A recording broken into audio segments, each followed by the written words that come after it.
नमस्ते। मैं Mukesh Kumar Mishra, safety with Mukesh में आपका स्वागत है। और आज एक इंटरेस्टेड टॉपिक के साथ, आज का टॉपिक है वर्क परमिट सिस्टम। तो आज हम जानते हैं वर्क परमिट सिस्टम क्या होता है, इसके अंदर क्या क्या चीज़ें लिखी होती हैं। वर्क परमिट सिस्टम, देखिए, वर्क परमिट जो होता है यह एक कार्य करने की अनुमति होती है और एक कानूनी दस्तावेज होता है। यानी केवल काम करने की अनुमति नहीं, एक ये दस्तावेज है। और परमिट के अंदर मुख्य 4 पॉइंट्स होते हैं। उन 4 पॉइंट को हम स्टेप बाय स्टेप जानेंगे। तो आज के वीडियो में आज हम लोग सिर्फ 2 पॉइंट को डिस्कस करेंगे और अगले पार्ट में इसके 2 पॉइंट को डिस्कस किया जाएगा। तो आज का जो वर्क परमिट सिस्टम का फर्स्ट पॉइंट है ऑब्जेक्टिव ऑफ वर्क परमिट, यानी की ऑब्जेक्टिव ऑफ वर्क परमिट, यानी वर्क परमिट के अंदर क्या क्या मेंशन होता है।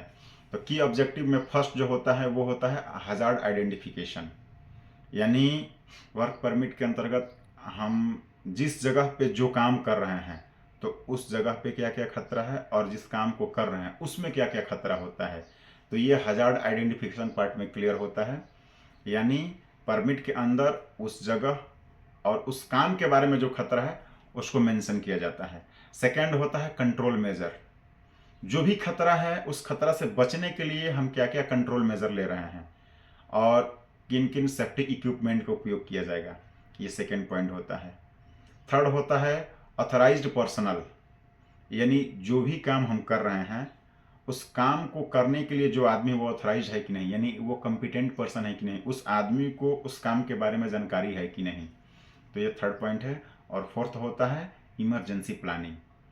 हम काम को कर रहे हैं, उस काम को करने के साथ यदि कोई इमरजेंसी हो जाती है, कुछ भी हो गया, इमरजेंसी मीन्स कि आग लग गया, कोई गैस लीक हो गया, सुनामी आ गया, भूकंप आ गया, कुछ भी होने के बाद हमारे पास इमरजेंसी प्लानिंग क्या है, हम वर्करों को कैसे इवाकुएट करेंगे, वहाँ से असेंबली पॉइंट ले जाना, वहाँ से एम्बुलेंस का व्यवस्था करना, कुछ भी होने के बाद यदि फायर होता है तो फायर फाइटिंग करने के लिए क्या कैसे प्लानिंग, जो इमरजेंसी प्लानिंग होता है वो भी एक लिखित दस्तावेज होता है। तो हमारा इमरजेंसी प्लानिंग क्या है, यानी वर्क परमिट के जो मेन 4 पॉइंट है उसमें फर्स्ट पॉइंट था की ऑब्जेक्टिव ऑफ वर्क परमिट।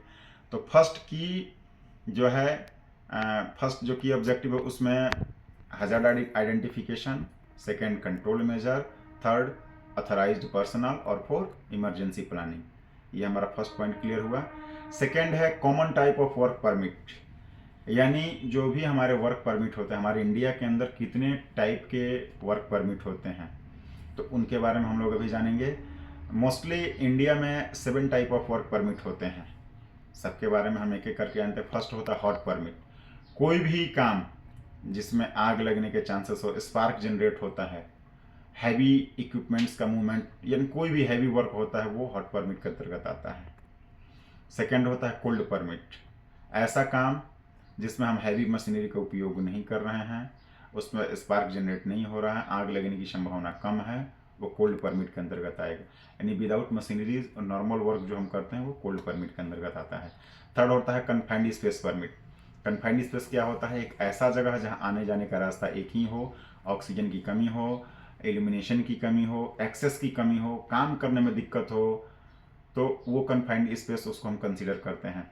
तो कन्फाइंड स्पेस में भी काम करने के लिए परमिट की आवश्यकता होती है। तो थर्ड हमारा जो परमिट होता है confined space permit. First hot permit, second cold permit, third confined space permit.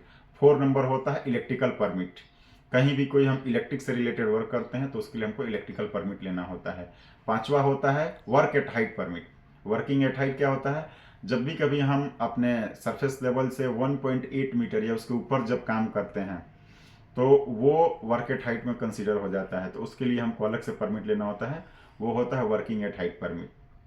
छठा होता है एक्सकवेशन परमिट, कहीं भी हमको खुदाई करना हो तो खुदाई करने के लिए बहुत सारे नियम कानून होते हैं, उसके लिए भी हमको परमिट लेना होता है। तो एक्सकवेशन करने के लिए भी एक्सकवेशन परमिट होता है। और सातवां और लास्ट होता है आइसोलेशन एंड लोटो परमिट, यानी कोई भी ऐसा काम जिसमें बहुत ज़्यादा रिस्क होता है तो किसी इक्विपमेंट, मशीनरी या इलेक्ट्रिकल वर्क करने के लिए मैक्सिमम आइसोलेशन परमिट की हमें रिक्वायरमेंट होता है, क्योंकि उसको डी एनर्जाइज करना होता है।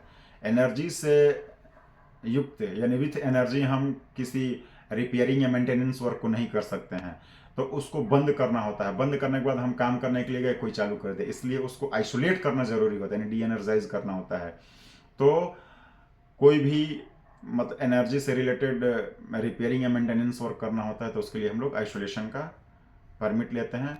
आइसोलेट करके वहाँ पे हम लोटो का प्रयोग करते हैं, लॉकआउट टैग आउट, यानी लॉक कर देंगे, उसके साथ एक टैग लगा देंगे, तो उसको लोटो बोलते हैं। आजकल लोटोटो हो गया, lockout tag out and try out. उसके बाद ये परमिट लेके फिर हम कोई भी मेंटेनेंस या रिपेयरिंग का वर्क करते हैं। तो ये हमारे मुख्यतः 7 तरह के परमिट होते हैं। Hot work permit, cold work permit, confined space permit, electrical permit, working at height permit, excavation permit and isolation Lotte permit. तो आज के पार्ट के लिए ये हमारे 2 पॉइंट क्लियर हुए। अगले पार्ट में हम बाकी के 2 पॉइंट को डिस्कस करेंगे। तब तक के लिए नमस्कार।